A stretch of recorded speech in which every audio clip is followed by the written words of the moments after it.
अस्सलाम वालेकुम, मैं हूं मिस्टर नईम और आज हम स्टार्ट कर रहे हैं फिज़िक्स सेकंड ईयर। तो ये पूरी बुक हम लेक्चर वाइज जो है ना वो अपलोड करेंगे, शेयर करेंगे, तो होप सो आपके लिए फ़ायदा होगा। तो आज हम स्टार्ट करते हैं। पहला चैप्टर इसका चैप्टर नंबर 12 इलेक्ट्रोस्टैटिक। अब इलेक्ट्रोस्टैटिक होता क्या है ये पहले अंडरस्टैंड करना ज़रूरी है, उसके बाद हम टॉपिक की तरफ जाएंगे। तो इलेक्ट्रोस्टैटिक जो है ना वो फिज़िक्स की ब्रांच है जिसमें हम चार्जेस को स्टडी करते हैं under the influence of electric force. तो उन्हें हम नाम देते हैं इलेक्ट्रोस्टैटिक। और उनमें एक बात यह है कि वो चार्जेस जो हैं वो रेस्ट में होते हैं। अब चार्जेस रेस्ट में कैसे हैं, उससे पहले आपको चार्ज का पता होना चाहिए कि चार्ज क्या होता है। तो चार्ज के बारे में भी आपने कभी सुना हो। वैसे तो आपने यही सुना होगा कि ये पॉजिटिव होता है, नेगेटिव होता है, प्रोटॉन के ऊपर या इलेक्ट्रॉन के ऊपर। लेकिन चार्ज होता है क्या है असल में, वो देखें इसकी प्रॉपर डेफिनेशन। चार्ज जो है वो इंट्रिंसिक प्रॉपर्टी है फंडामेंटल पार्टिकल की। अब इसमें इंट्रिंसिक वर्ड जो है वो क्या है, intrinsic mean internal, natural, God gifted कह लो। तो चार्ज जो है वो intrinsic property of fundamental particle. अब ये फंडामेंटल पार्टिकल कौन से हैं? फंडामेंटल पार्टिकल जो है जिनसे मैटर बनता है। जैसा कि आप अगर एटम की अंदर जो है ना देखें तो सेंट्रल पार्ट न्यूक्लियस, न्यूक्लियस के अंदर प्रोटॉन और न्यूट्रॉन और बाहर इलेक्ट्रॉन है। अब ये तीन पार्टिकल्स हैं जिनसे मैटर बना हुआ है। इनमें से फंडामेंटल कौन से हैं? Electron. Electron Fermi on group से ताल्लुक़ रखते हैं लेप्टॉन से, यानी कि उस लेप्टॉन ग्रुप के अंदर 6 तरह के पार्टिकल्स हैं। वो खैर एक लेटर डिटेल है। तो वो फंडामेंटल पार्टिकल है, यानी प्योर एनर्जी से बने हुए हैं। जबकि जो दूसरा न्यूक्लियस के अंदर है जिसे हम प्रोटॉन और न्यूट्रॉन बोलते हैं, प्रोटॉन और न्यूट्रॉन दोनों फंडामेंटल पार्टिकल नहीं है, लेकिन वो एलिमेंट्री पार्टिकल से बने हुए हैं। मतलब खुद वो एलिमेंट्री नहीं है लेकिन एलिमेंट्री पार्टिकल से बने हुए हैं, जिन्हें हम क्वार्क्स का नाम देते हैं। तो क्वार्क्स जो हैं वो भी एक ग्रुप है पार्टिकल्स का, ग्लूऑन से ताल्लुक़ रखते हैं। उन्हें 6 कैटेगरी में डिवाइड किया जाता है। वो भी एक अलग टॉपिक है, वो आपकी बुक में लास्ट चैप्टर में आएगा, फिर हम पढ़ेंगे। तो अब दो ही चार्जेस, मतलब दो चार्ज पार्टिकल हुए, एक पॉजिटिव के साथ और एक नेगेटिव के साथ। तो पॉजिटिव चार्ज अज्यूम किया जाता है प्रोटॉन के ऊपर, तो उसकी वैल्यू जो है वो 1.6 इंटू 10⁻⁻19 कूलम पॉजिटिव में भी। और जो नेगेटिव चार्ज है वो इलेक्ट्रॉन पे अज्यूम किया जाता है, उसकी मैग्नीट्यूड भी इतनी ही है, जस्ट साइन चेंज होता है। इसलिए ओवरऑल जो एटम है वो न्यूट्रल रहता है। एटम के पास नंबर ऑफ इलेक्ट्रॉन और नंबर ऑफ प्रोटॉन की तादाद क्या होती है, इक्वल होती है ना, तो दोनों की चार्ज की मैग्नीट्यूड सेम है, तो इसलिए एटम ओवरऑल न्यूट्रल होता है। तो अब हम चलते हैं आगे इलेक्ट्रोस्टैटिक की तरफ। अब ये दो वर्ड्स हैं इलेक्ट्रोस्टैटिक। इलेक्ट्रो का मतलब इलेक्ट्रॉन और स्टैटिक का मतलब जो चीज़ इक्विलिब्रियम में हो। अब आपने हमेशा इलेक्ट्रॉन को ऑर्बिट में देखा है, ऑर्बिट में रिवॉल्व कर रहा है। ऑर्बिटल मोशन जो है वो सर्कुलर मोशन होती है, और सर्कुलर मोशन जो है ना वो एक्सेलरेटेड मोशन है, मतलब उसका एक्सेलेरेशन ज़ीरो नहीं है, सेंट्रीपिटल एक्सेलेरेशन है उसका। तो हम उसे स्टैटिक कैसे करेंगे या स्टैटिक कैसे पढ़ेंगे? तो उससे पहले आप एक छोटा सा ये एक्टिविटीज़ हैं जो आपने छोटी क्लास में भी सुनी हो कि हर चीज़ जो है, मतलब कोई भी मैटर है, चाहे वो प्लास्टिक हो या कोई आयरन, प्लास्टिक हो, मेटल हो या कोई और चीज़ हो, वो सारी किससे बनी हुई है? एटम मॉलिक्यूल से। अब लेट्स सपोज के ये एक प्लास्टिक स्ट्रिप है।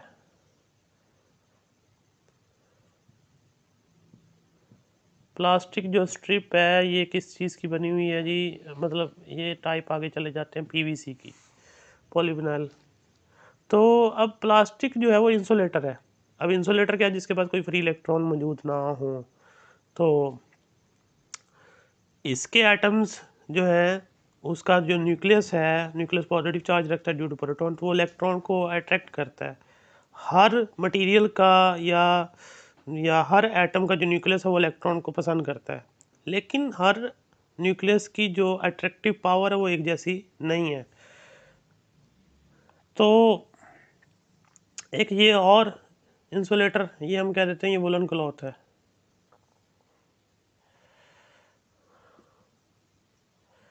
वुलन क्लॉथ आ गया। अब ये भी एक इंसुलेटर है, इसके पास भी वही दोबारा एटम मॉलिक्यूल्स होंगे और ओवरऑल ये भी न्यूट्रल है, इसके पास भी कोई फ्री इलेक्ट्रॉन नहीं है। तो अब इन दोनों को हम रब करेंगे। रब करेंगे तो जब रबिंग होगी, फ्रिक्शन की वजह से चार्ज ट्रांसफ़र होगा। अब चार्ज ट्रांसफ़र क्यों होगा? क्योंकि जो पीवीसी है और जो वुलन क्लॉथ है, उन दोनों का जो एटम का न्यूक्लियस है, वो एक जितनी फोर्स से चार्जिस को या सॉरी इलेक्ट्रॉन को अपनी तरफ अट्रैक्ट नहीं करता।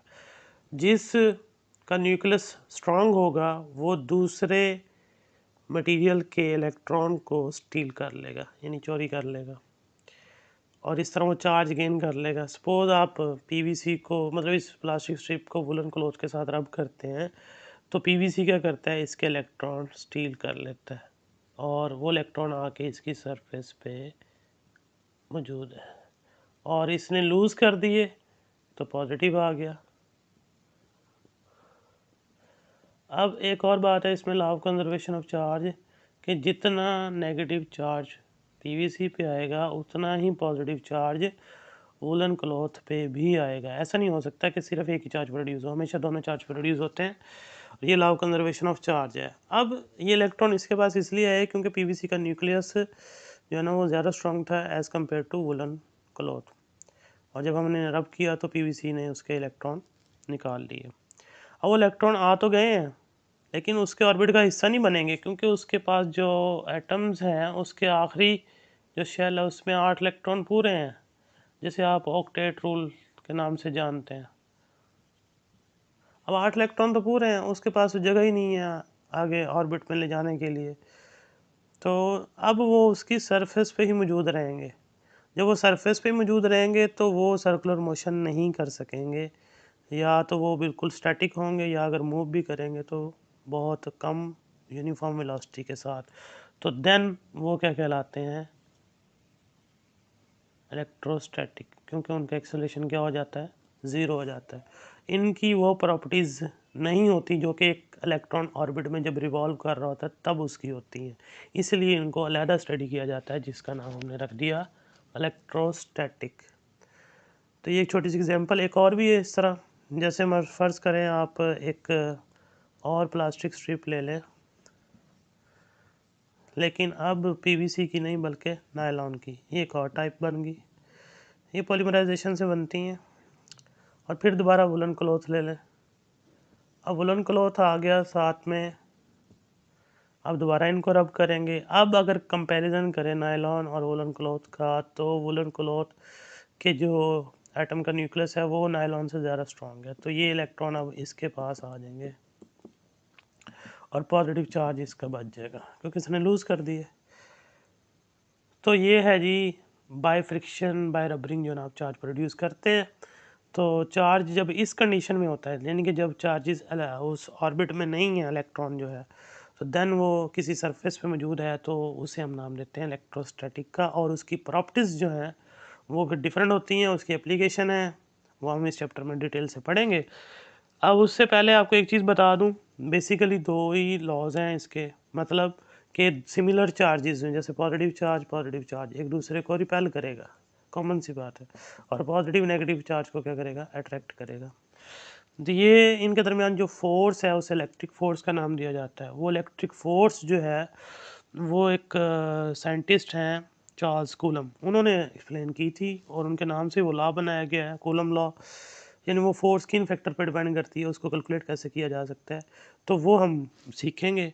तो वो जो उस कूलम लॉ में थोड़ी सी एक बात है, वो ये है कि वो पॉइंट चार्जेस की बात करते हैं। अब ये पॉइंट चार्ज क्या होता है? पॉइंट चार्ज कहते हैं जी ऐसा पार्टिकल जिसका ऐसा ऐसा पॉइंट पार्टिकल जिसका जो चार्ज है वो नॉन ज़ीरो हो। The point particle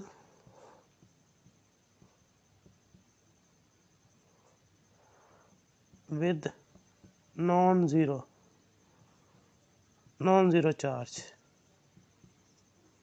is called point charge। तो ये जो है ये डेफिनेशन छोटी सी, पॉइंट चार्ज मीन्स जैसे इलेक्ट्रॉन है, प्रोटॉन है, ये बहुत छोटे चार्जेस हैं। मतलब अगर बहुत सारा चार्ज एक बॉडी पे आए तो तब जो है ना वो जाके उसकी अट्रैक्शन या रिपल्शन आप ऑब्जर्व कर सकते हैं, फील कर सकते हैं।